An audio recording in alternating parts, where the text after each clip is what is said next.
Live from WRAL News headquarters in Raleigh, your number one source for local news. WRAL News, coverage you can count on. I've got two Tuesday talkers. One is the intense heat we'll see for the next few days, and then the chance of rain for the weekend. I'll go over it for you coming up. And the rising temperatures highlight the need to keep classrooms cool. Wake County schools will get an update in about an hour on the condition of HVAC systems in schools, and we'll have a preview for you. Plus, a rare moment of joy in the 10-month-long war between Israel and Hamas. Family reunited with one of the hostages taken during the October 7th attack, where ceasefire talks stand today. Well, I hope folks enjoyed last week's unseasonably cool temperatures, because now the heat is on and it will just continue to build. Good afternoon to you. I'm Jeff Hogan. And I'm Renee Chu. Thanks for joining us. Near record highs are likely for the next few days. Elizabeth is out on the WRAL weather patio with a look at how much hotter it will feel with this heat index. Elizabeth, last week I was jealous. Today, not so much. Yeah, understandably. So the heat index is going to be up around 100 for this afternoon. It's going to be even higher as we get closer to Thursday, as we see more and more moisture in the atmosphere. One good thing about today is that dew point's at 66. Remember, the dew point is the measure of moisture in the atmosphere. And when it's in the mid-60s, it's in the tolerable sort of mid-range. It is likely to climb by tomorrow and especially Thursday. Right now it is 89, though. So even though the dew point is moderate, the temperature is not. And we do have a little bit of a heat index. It does feel like 91 in Durham, 91 in Raleigh, feels like 90 in Fayetteville, 93 in Clinton, 91 in South Hill. So it's already starting to feel a little hotter than it actually is. We're going to keep that muggy meter right around steamy for today and tomorrow, and then it jumps to tropical Thursday, Friday, and Saturday. And that will really make a big difference in how it feels for us across the area, especially later in the week. For today, it's likely to feel like 97 by 2 o'clock and 100 at 4 o'clock, 98 around 5 o'clock or so. So just keep that in mind. It's going to be one of those very uncomfortable feeling afternoons. The actual highs will be in the mid to upper 90s. That's actually very close to record highs. I'll show you how many more record highs we could be close to coming up in just a few minutes. Also coming up, we're going to talk about Thursday. We have our next best chance of rain. Then we'll have a low risk of flooding and severe storms, and this could continue into the holiday weekend. So I'll show you how to potentially plan around it coming up. This afternoon, Wake School Board members will get an update on the district's HVAC systems. WRAL's Destiny Patterson is live in Cary right now. Destiny, it's going to be so hot, as Elizabeth just said. The next few days, they'll be tested. Jeff, hot is an understatement. It's going to be extremely hot, and that combination of the heat plus the start of the school year, this issue is very timely here. That meeting, it's a committee meeting. It'll start in just about an hour just behind these doors here. Previously, the chairman of the school board said that across the district, Wake schools closed more than 40 times in the past year due to failing HVAC systems. According to the meeting agenda, staffing and the age of their equipment are the main concerns here. We talked to the superintendent just this morning about how the district plans to address this issue. That is a constant issue that we deal with, trying to deal with numerous amounts of equipment. We have roughly 300 chillers, 500 HVAC heating and cooling units, so that is a lot of material and equipment to make sure it's maintained. Again, that meeting gets started at 1 o'clock just behind these doors here. Staff members are also expected to lay out their plan of action in order to address this problem. Destiny Patterson, WRAL News, Wake County. Getting to school can sometimes be a challenge at the start of the new year, no matter if your child rides the bus, walks, or if you drop them off in the carpool line. WRAL's Brett Neese is live with a look at some of the issues some schools face today. Hi, Brett. Hey, Renee, some of these schools, a lot of the schools really didn't have any issues. That's the good news. Carpool lines, for the most part, were smooth sailing, including here at Wiley Elementary, where normally we see cars spill out onto St. Mary's Street. Not the case today. So good news at a lot of the elementary schools, but other schools were not so lucky. They did see some problems, like over at East Wake High School. Take a look at this video. It shows you the cars backed up on Rollsville Road. Then some parents opted to let their kids off on the side of the road rather than go through the normal carpool line procedures. Then one girl that walked to school was attempting to cross the street when fortunately a school bus driver saw her, stopped to put their school bus stop sign out and let that girl cross safely. We're going to find out from the district how they might address some of those issues at East Wake High School. Meanwhile, in Apex, a parent from Apex Friendship Middle sent me this video of her son crossing Hume Olive Road. She says the town placed an extra sign alerting drivers of that crosswalk after my reporting from last week. That's when I brought you the concerns from her and other parents in this nearby neighborhood that were designated a no transport zone this year. They had bus service last year. Now this year they do not. And parents tell me they finally did receive a response from the district last week that said that due to an increase in demand for bus service, they were not able to continue to offer that neighborhood any routes when it falls inside that no transport zone threshold. That's 1.5 miles from the school in which your kid goes to. We're going to find out if any other changes are going to come to that crosswalk. Live in Raleigh, Brett Neese, WRAL News. Today is also the first day of school for students in Person County after a 2-week delay because of mold in schools. Earlier this month, school leaders discovered mold at Person County High School, South Elementary School, and Oak Lane Elementary School. They say it likely happened because of construction and because air conditioning was being cut off during nights and weekends. The school system set aside $700,000 to address the problem at the high school alone. And happening right now in the WRAL Life Center, we have an update to a story we've been following since this morning. A man is in the hospital in stable condition after he was shot inside a Circle K gas station in Harnett County, right off of US 421 earlier this morning. This is video from the WRAL Breaking News Tracker. Multiple suspects are on the run right now. DeCarlos Cherry was found at this Circle K gas station with multiple gunshot wounds. So here's what happened. Cherry was driving a Toyota Camry. Someone in a black Dodge Charger started shooting at him while they were driving. He sped down 421. The Charger followed. That's when Cherry went inside the Circle K for help. The people in the Charger fired multiple times into that store. There were customers inside at the time. Nobody inside besides Cherry was hurt. Cherry was taken to the hospital where he is in stable condition this afternoon. Anyone with any information is asked to call the Harnett County Sheriff's Office. The Israeli military says it has rescued one of the countless hostages that were abducted by Hamas in an attack October 7th. Relatives of 52-year-old Qaid Farhan al-Qadi ran to see him after his rescue from a tunnel in southern Gaza today. Al-Qadi is from Israel's Arab Bedouin minority. He was working at his factory job at one of the farming communities that got attacked. He spent 326 days in captivity. The Israeli military says al-Qadi is in stable condition.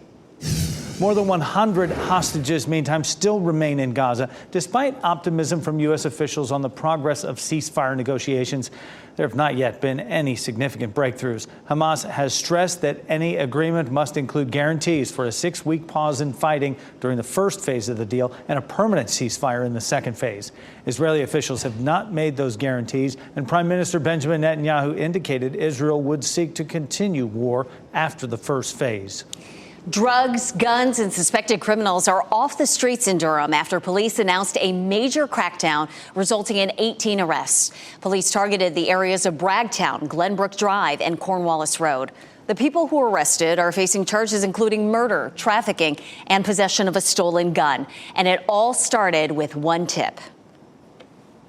Or crime reduction is such a partnership. So it's up to the community. We want the community to provide us information, and then we act upon that information. 2024 data shows the number of people shot in Durham is up almost 44% compared to the first 6 months of 2023. Deadly shootings were up 16%, and non-deadly shootings were up 50%. Durham's police chief says she hopes with more operations like this one, the next report will show a downward crime trend overall. Today, you can share your thoughts about the need for more affordable housing in Lee County. The county's S3 Housing Advocacy Group, it's an action group that is hosting a meeting tonight at 6 at Manna Church on Burns Drive in Sanford, where experts will talk with community members about housing needs and strategies. It's the last of 4 scheduled public meetings on that topic. Take a look at stocks this noon. Relatively unchanged for the most part until this dip in the Dow right now. You know, stocks had that record day yesterday on the Dow, down 90 as we sit this noon hour right now. NASDAQ is down marginally right now. S&P 500 also down. But as I mentioned, the other 2 major indices relatively unchanged this noon. Next at noon, the captain of a sunken luxury yacht is being questioned by police in Italy. What investigators want to know in what is now a manslaughter case. Also, brand new video from a landslide in Alaska. What it reveals about the power of Mother Nature when a man was killed. Plus, a little later than usual, St. Augustine's University students are finally moving in today. At 12:30, why the delay and what's next for the university? Give you this live look in Beaufort right now. Looks calm enough. Heat'll be on the rise down our coast as well, but you always get that good breeze right there. Beautiful noontime hour in Beaufort. Keep watching WRAL News over the air Channel 34 and Spectrum Channel 1257.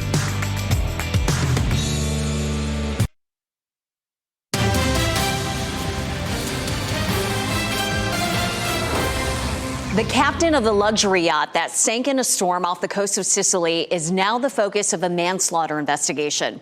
No other crew has been named in the investigation, but they've been advised not to leave the country. NBC's Megan Fitzgerald reports the investigation will examine whether the yacht was secured and if the passengers were warned of their imminent danger. This morning, the search for answers. The captain of the Bayesian super yacht facing a third day of questioning by Italian authorities after the boat sank off the coast of Sicily, killing 7 of the 22 people on board. The 51-year-old captain, James Cutfield of New Zealand, is under formal investigation by Italian authorities. He said of the wreck, quote, "We didn't see it coming." The prosecutor in the case saying it's likely culpable shipwreck and manslaughter were committed, but now the question is who committed the offenses. After a multi-day search recovered the body of British tech entrepreneur, his 18-year-old daughter, along with 5 others, Italian authorities are closely examining video showing the moments the ship sank last week after being struck by a waterspout, as they look into how such an expensive super yacht succumbed to the waves in a sudden storm while other boats nearby remained floating. The CEO of the firm that owns the yacht's manufacturer defending the ship's design, saying it was designed to be unsinkable, claiming that it should have stayed afloat not only because of its design, but because it is a sailing yacht, which he says is safer than a motorized boat. They are built extremely strongly and to the highest international maritime standards. So getting to the bottom of what really went on is going to be critical. Maritime experts say a key focus is if all windows and doors were properly closed, making the ship watertight, and a focus on making sure the keel was properly deployed, which is a heavy weight that suspends below the vessel, another likely focus for investigators. You have to ascertain whether the captain gave any orders to have the doorways and the hatches closed, or whether he gave any orders to have the keel deployed or fully retracted. That's where the investigation is going to look at the decision making and the communication. That was Megan Fitzgerald reporting. Now, the cost to raise the yacht falls on the yacht's owner, which is a company belonging to Lynch's wife. Autopsies on all 7 victims will be carried out in Palermo this week. We have new details and new video from a landslide in Alaska over the weekend that we know killed 1 person, injured 3 others, and destroyed several homes. Officials in Alaska say the man killed was Sean Griffin, a husband, father, and longtime public works employee. He was trying to clear storm drains on his day off during the downpours on Sunday when he was killed. 45 million people are under heat alerts across the Midwest as a late summer scorcher threatens to break temperature records. In Chicago, the heat index is set to hit 115 degrees. In Minnesota, the Great Minnesota Get-Together was hit hard by severe weather as overnight storms hit there. Now, many people were forced to run into the 4-H building there to take shelter. A bit of good news coming overnight. The weather is clearing up there, so the grounds reopened at 9 o'clock this morning. I see people just running for cover there with those downpours. Yeah, the weather clearing up there, the weather heating up here.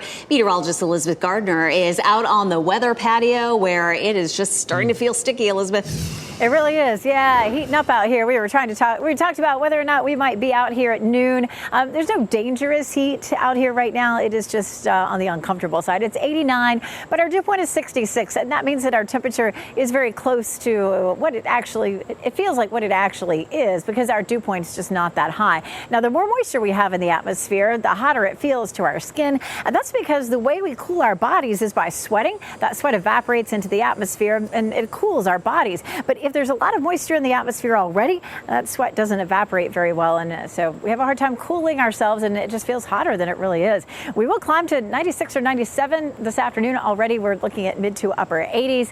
I haven't hit any 90s just yet, but we might before the end of this newscast. Again, nothing dangerous per se. It's just getting uncomfortable. Oh, here's a beautiful view. I bet this was nice and cool last night. Bob Dunbar sent us this photo from Wake Forest, that beautiful pond there, sunset, that pretty fountain. We love to see your Weather Watcher photos, so go to WRAL.com, click Weather Watchers, and send us a few. Run into the AC after you get off the bus today. 97 in Raleigh, Durham, and Fayetteville. Those kids are going to be happy to get inside to some AC when they get home. 87 is our normal high, so 97 today is a good 10 degrees above normal. 98 Wednesday, 98 Thursday. Then temperatures gradually start to drop for the first half of the weekend, and then more dramatically so getting into Sunday and the holiday on Monday. But boy, our dew point's going to climb. It's going to feel really tropical for us Thursday, Friday, and Saturday. We're going to be up there with those dew points in the 70s. And so here's how it will feel. Today it'll feel like 99. Right now it just feels like 90, 91. But this afternoon it'll feel hotter. 102 in the afternoon tomorrow and 107 on Thursday. Now 107 would put us in that category where the Weather Service could issue a heat advisory for us. So we'll be watching that and let you know as soon as that happens, if it does. Today we're going to be just 1 degree from the record. 97 is our forecast high. 98 is the record. The record's 100 Wednesday and Thursday will be 2 degrees from that. So getting close to those record highs. Now, the Durham Bulls are at home this week, but temperatures will drop some as we get into the evening. So 90 today at 6:30, 93 Wednesday, 88 Thursday. But Thursday, we do have a pretty good chance of some afternoon and evening thunderstorms. And of course, we have our football kickoff forecast, our opening games for a lot of our local teams. UNC plays at Minnesota, and it is Thursday at 8 o'clock. It's on Fox 50, so you can catch it there. Looks nice and cool, 73 with a chance of thunderstorms. NC State plays Western Carolina Thursday at 7, and then Duke plays Elon at 7:30 on Friday. And looking at temperatures in the mid to upper 80s and a chance of some afternoon and evening storms, especially Friday. Now, once we get past some of this more intense heat this week, we look ahead to the week after the holiday weekend, and we have the chance of below normal temperatures September 4th through the 10th. So that is definitely something to look forward to. But in the meantime, we have the heat that we'll be dealing with, and then we also have the showers and storms that kick in just in time for the holiday weekend. I'll show you how much rain we could see and how you may be able to plan your activities around it coming up. Sounds good, Elizabeth. Thank you. Back to school can be an exciting time for students, but some parents struggle to balance work and childcare. A local county is working to make sure there are more after-school care options for students. Coming up at 4, we share how the partnership between Nash County Schools and the Boys and Girls Clubs is bridging that gap. Plus, with rising costs, more people are turning to used cars for their next drive. We're looking into the best-rated used car brands at 5:30. Still ahead this noon, a North Carolina Fire Department is sharing a serious warning after a child's car goes up, the car seat, I should say, goes up in flames. No one actually thinks about stuff like that. It was a terrible thing. I'm just glad everybody was okay. What investigators believe sparked that fire and what you can do to prevent a similar situation. Weight loss patients can now get their hands on a cheaper treatment for obesity. How Eli Lilly is offering a well-known prescription med at a fraction of the cost.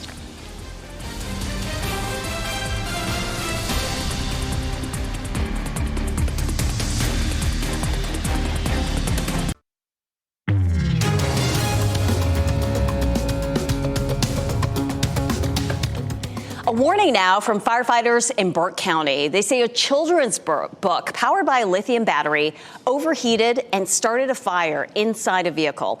Luckily, no one was hurt. Dave Faraday shows us the condition of the child's burned car seat. Chief Bobby Craig at the George Hildebrand Fire and Rescue showed us what's left of the child's safety seat that caught fire. The fire department posted these photos after they say a toddler's book caught fire. The book has a button to make noises and is battery operated. The world itself is moving toward lithium batteries, which propose some new troubles to the fire service. I don't know that they're, other than trying to keep them cool, I don't really know that there is any precautions. Investigators say the book was placed between the child safety seat and the van seat. They believe it was the small lithium battery that possibly overheated and started the fire. Sean Clerk lives just down the street with his 3 children and says the fire is a warning to parents and others. No one actually thinks about stuff like that. It was a terrible thing. I'm just glad everybody was okay. It's a blessing that no one was in the car when it happened. Firefighters estimate the damages to the interior of the minivan in the thousands of dollars. This fire lieutenant responded to the fire and says afterwards she called her daughter, who has similar books. It was a real shock to a lot of us because several of the firefighters have young children. I have grandchildren. That was Dave Faraday reporting. So far, there's been no comment from the company that makes the battery-operated book. The fire department is keeping the car seat for training purposes. Apple is sending out invitations to an event September 9th where it's expected to unveil its iPhone 16. The new iPhone will come with new AI-powered features. The invite says it's glow time, but that's it. Doesn't offer any other details. iPhone sales have been sluggish, falling about 1% in the most recent quarter. Apple believes, though, the new AI tools will entice people to upgrade their phones. Amazon may launch its new Alexa AI subscription in October. According to internal documents, the subscription could cost as much as $10 a month, but the original classic Alexa will remain free. New features may include daily smart briefings or AI-generated news summaries based on your preferences. Amazon has sold more than 500 million Alexa devices, but the company has reportedly lost tens of billions of dollars on the business. And happening right now in the WRAL Live Center, a New Hampshire resident who tested positive for a mosquito-borne illness has died. It's called the Eastern Equine Encephalitis virus. And all we know right now is that the person was an adult who was hospitalized because of severe central nervous system symptoms. The infection was the first in that state in decades. Michelle, thanks. It is finally move-in day for students at St. Augustine's University. 2 weeks later, coming up, what's ahead for the troubled university? And a wave of former presidential and campaign staffers have thrown their support behind Kamala Harris as both campaigns try to settle on rules for their first debate. The one thing both sides agree on. And here's a look at your winning NC Education lottery numbers. We'll be right back.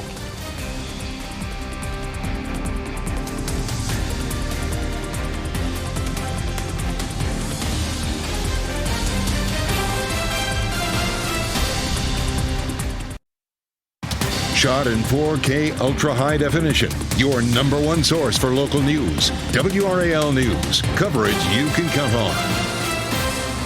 New this hour, students are moving in at St. Augustine's University after school officials pushed back its start date. WRAL's Kelsey Coffey explains what's next for the institution.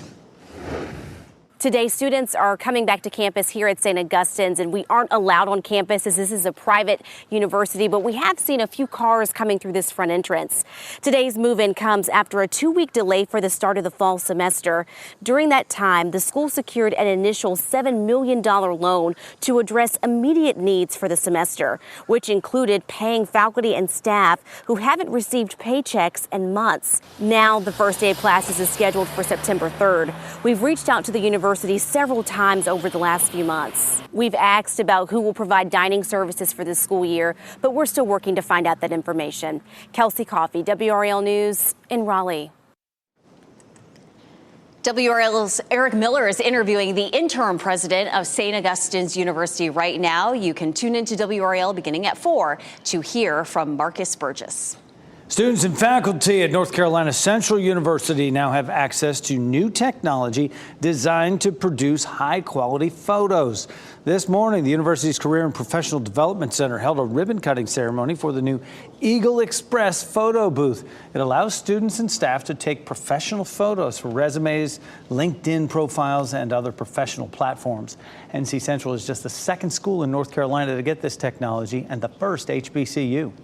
Having a great headshot that really signifies what their brand is and how they can be I would say an asset to a new organization is going to be really something that'll be a game changer for a lot of them. Now, it looks great, and school officials also say the free service eliminates the financial burden of having to hire a professional photographer. The search is on in Harnett County for the people who shot a man at a gas station. The sheriff's office says DeCarlos Cherry was in his vehicle at the intersection of Highway 87 and U.S. Highway 421. Someone in a black Dodge Charger started shooting at him. Cherry drove to the Circle K near Broadway Road in Harnett County for help. The shooters fired into the gas station, but no one else was hurt. Cherry was taken to the hospital where he is now in stable condition. No customers or employees were hurt. We're waiting to learn the name of the man who was struck and killed by a train in Durham. This happened just before 5:30 in the morning at the intersection of South Alston Avenue and East Pettigrew Street. Several streets were closed while officers conducted the investigation. No word on why he was on the tracks. A 20-year veteran of the Alameda County Fire Department is on administrative leave after a racist rant was caught on video. Oh, the cops are definitely coming. Oh, yeah, they're coming. Mexican, oh, Filipino, are going to work some lawn job.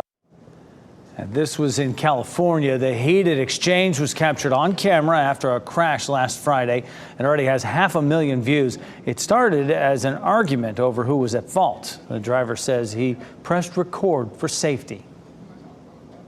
A person come up like that, you don't know. You never know what's going to happen. I didn't hit record to get all this, but, you know, it just so happened that I got it. The chief there in that California county says he does not consider it a hate crime. Instead, he considers it embarrassing. All firefighters in the county will go through sensitivity training as a result of that confrontation. With just 70 days until Election Day and the debate on the campaign trail focused on the debates themselves, former President Trump is casting doubt as to whether he'd attend the scheduled September 10th face-off with Vice President Kamala Harris. Garrett Hake reports on the one thing both sides agree on. This morning, the Trump and Harris campaigns are sparring over next month's debate. With a 70-day sprint to Election Day, both candidates looking ahead to their first meeting, with Harris holding at least one mock debate, sources say, while Trump turned to social media to complain about the debate host network, and on Monday blasting a proposed rule change that would leave both candidates' microphones on throughout. That's compared to the Trump-Biden debate in June, when microphones were muted unless it was their turn to speak. Will the former president still attend?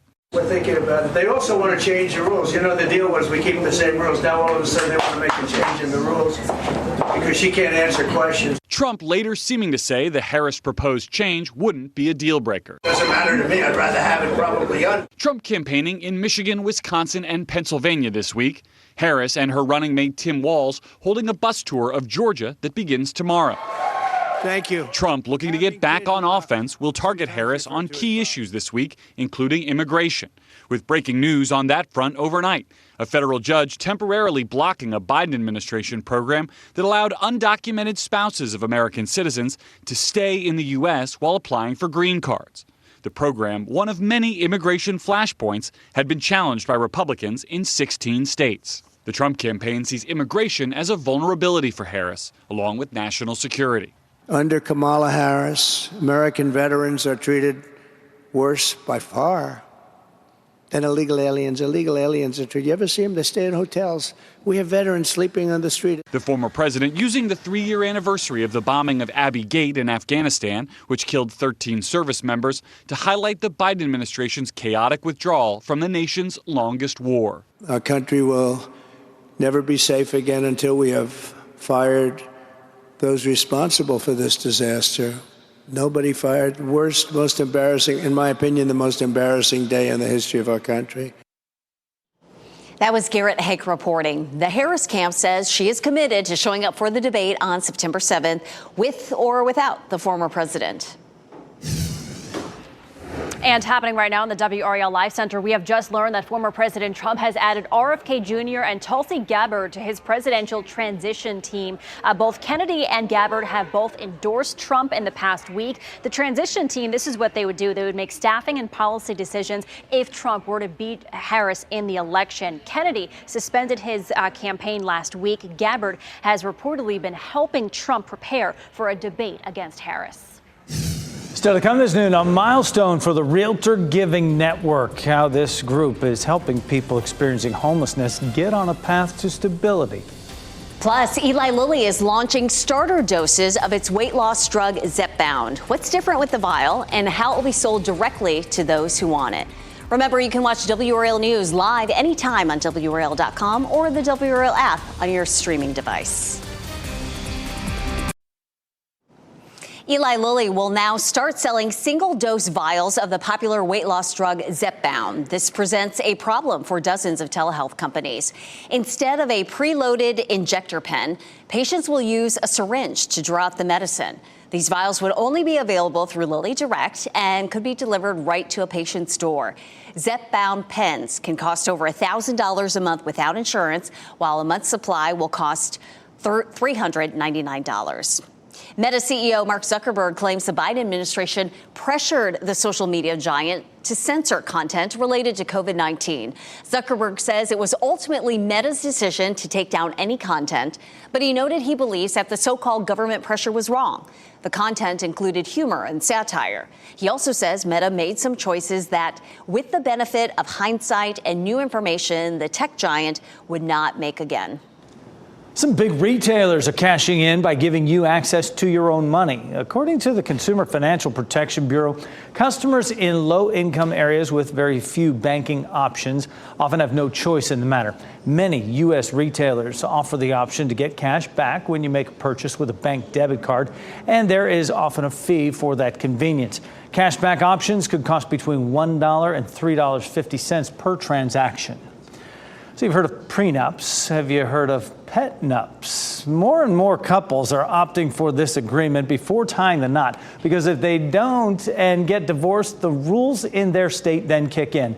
As prenups become more normal, many people are opting to put their pets into these agreements. Besides ownership and custody, pet prenups can also help a couple agree with who will make medical decisions, pay for the vet bills, the food, insurance, and daily expenses.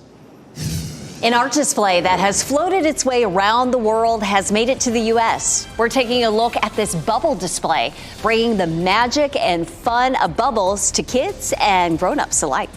Plus, a piece of baseball history has a new owner now. Find out how much Babe Ruth's jersey from his famous called shot sold for at auction.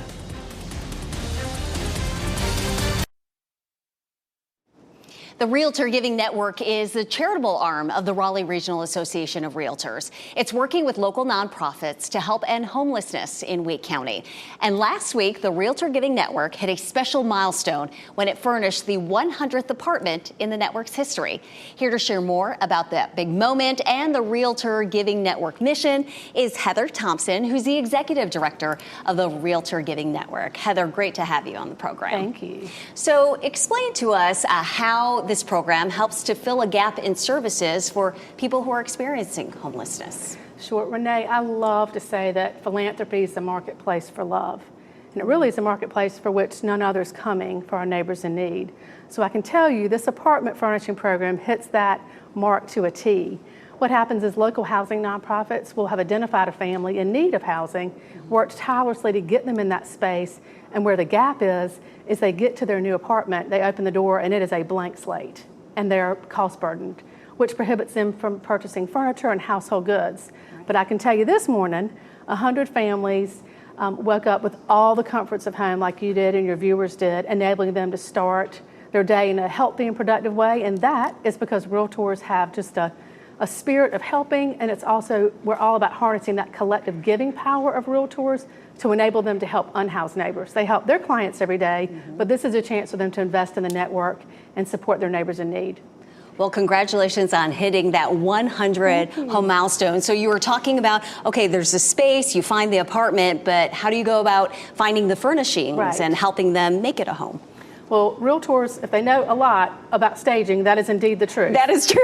So what happens is we'll be informed of a family moving into an apartment, and then the Realtors, again, will invest their money, enabling us to purchase the furniture and the household goods from the Green Share Project. And Realtors will show up at an apartment, and I'm going to tell you, in less than 2 hours, it is curated beautifully, top to bottom, artwork on the wall, sheets and towels, fully furnished kitchen. And again, it's because they know what people need to live optimally in their space. More importantly, they care about being able to help unhoused neighbors. Yeah, it gives them that comfort and also that dignity. Exactly. Share with us a story of a family who is on the receiving end of one of these furnished apartments. So I had the joy and privilege to meet Trishia and Chloe, and unfortunately they had been living in their car for a few weeks. So we find out about them, and I meet her at the apartment. And she opens the door, and immediately I see sleeping bags on the floor, no pillows, and cardboard boxes for furniture. Now that is no way to live and to have a productive life. So they go to school, they go to work, and they come home, and it is, again, just a beautifully staged space. And some of her favorite things, she told me her favorite color was green, and her daughter loved princesses. So we were able to incorporate I bet it meant those so elements. much to her. Yes. Heather Thompson, thank you so much. If you would like to help the Raleigh Realtor Giving Network's mission to stop homelessness in Wake County, go to rrargivingnetwork.org. Click on the Get Involved tab. And we'll send it to Jeff. Yeah, thank you. That is just a transformation of life right there. Appreciate what you do. Elizabeth Gardner is out on the WRAL weather patio right now, and it's just about time to get off the patio. It's getting too hot out there, Elizabeth. It is, but I got to stand out here just for a little while longer to let you know what's happening. Secret is, we actually just walk in the building and sit in the AC like when we're not on, so it's all okay.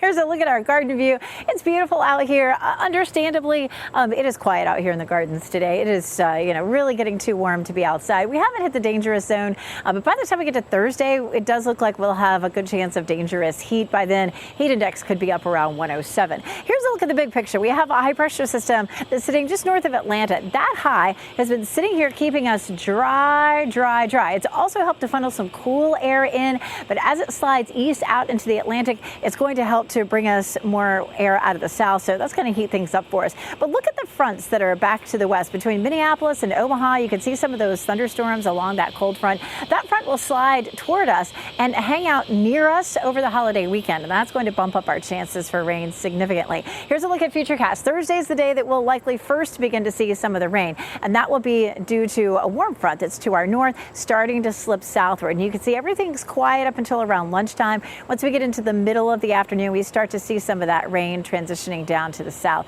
and that's going to help to bring us a chance of thunderstorms. As a matter of fact, we have a level 1 risk already for Thursday, and we might have a risk again Friday, Saturday, possibly into parts of the weekend. The severe weather threats only go out for 3 days. So we'll be watching that potential. It's, level 1 risk just means a few isolated storms. As we head into the holiday weekend, it's still likely to be on the hot side, especially, say, Friday and Saturday. Humidity is going to remain high. We talked about that at the beginning of the newscast. But this front will be nearby, and that will increase our chance for afternoon showers and thunderstorms. So Saturday, it's a 40% chance. Sunday and Monday, it's a 60% chance, so that goes up. Now, these are likely to be afternoon and evening storms each day. So if you have something you really wanted to get done outside, do it early in the day. As we get a little closer to the holiday weekend, we'll have our high resolution models that come in, and we'll be able to really pinpoint the timing. But most likely, this is going to be afternoon and evening storms, not a washout, not a rain out of the entire weekend.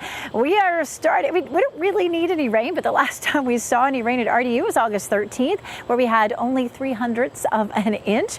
So far for the month of August, we've already seen 7 inches, so we've done well. We are looking at over 4.5 inches ahead for the year at RDU, but we did have a couple of dry months. February was on the dry side, so was April and June. But boy, July and August, we have definitely made up for it. Taking a quick look at the tropics, we do have a 20% chance that something could develop there. It's been pretty quiet since Debbie developed a few weeks ago, but the red shaded area is going to be over a 60% chance in the next 2 to 3 weeks that we could have something developing out in the tropics. Again, our big story for the next 3 or 4 days is going to be the heat and then the storms over the holiday weekend. 12:50 is the time right now. A jersey worn by the great Bambino sets a record at auction, where Babe Ruth sported this famed piece of clothing and its place in history. And here's a look at your winning Powerball numbers: 2, 4, 23, 68, 69. The Powerball is 15 and the Power Play multiplier is 3. And just within the last 10 minutes, WRAL spoke with the interim president of St. Augustine's University. This is the first time we are hearing from leadership since mid-July, when the school learned they could keep its accreditation. And today, students are moving in, returning to campus into their dorms. WRAL's Eric Miller just spoke with the interim president, Marcus Burgess, moments ago. Eric, what do they have to say? Well, Jeff, there were a lot of questions whether we would even be here this fall, so Burgess is very excited to have these kids back on campus. He says they've got about 200 students moving in this fall, and the goal is to try to provide them with a Disneyland experience on what he said is a state fair budget. That budget, of course, has been strained as the university works to pay off both significant debts as well as provide back pay to staff, some of which dates back to March of this year, and reimbursement checks to students. Burgess says the university is trying to nail down student addresses before it can send out those reimbursement checks, and is making progress on getting that back pay to staff, who he called heroes for having worked through this process with them. Take a listen to what he had to say. Payments have started. The good thing is we are catching up on all the payments, and it's our goal to keep them going. What happened last semester, we don't ever want that to happen again. So it's my job as the leader of this institution, and working in conjunction with our board of trustees, who've been so supportive and doing a lot of work behind the scenes they don't get enough credit for, to make sure that we don't have this problem ever again. Now, St. Aug's has faced other challenges, including securing vendors for school. Burgess says they do have a meals vendor to make sure that these kids have something to eat here. He did not name that vendor, saying the ink is not yet dry on that contract. In Raleigh, Eric Miller, WRAL News. Whether you're young or a bit seasoned, most will agree bubbles just make you happy. A large outdoor bubble exhibit is now on display at the University of Wisconsin-Green Bay. The bubbles stand at more than 20 feet tall. They're made from a color-reflecting film that reacts to the changing light of the sun as it moves across the sky. The pop-up display has traveled all around the world. A jersey worn by Babe Ruth during his last World Series sold for a record $24 million, the most expensive sports collectible ever sold at auction. The New York Yankee slugger wore the jersey during Game 3 of the 1932 World Series against the Chicago Cubs at Wrigley Field. Fans say Ruth called his shot by pointing to the outfield just before hitting a home run straight to that part of center field. Our pet of the day is a sweet and playful beagle mix from Triangle Beagle Rescue. Meet Angelica. She loves outdoor play, cuddles, all kinds of toys. She gets along great with other dogs, but wouldn't mind being your only pet. To learn more about adopting Angelica, visit trybeagles.org. The Wake County Animal Center is a proud participant in this year's Clear the Shelters campaign. It is a nationwide initiative to help more animals find loving homes. During Clear the Shelter, you can visit their facility to meet available pets and support their mission. You can get details on adoption and get involved visiting their website or stop by the center. NBC News Daily is straight ahead next on WRAL, your next local news update in 30 minutes. Stay up to date with WRAL News with our WRAL News app. Try and stay cool, everybody. Keep watching WRAL News over the air Channel 34 and Spectrum Channel 1257.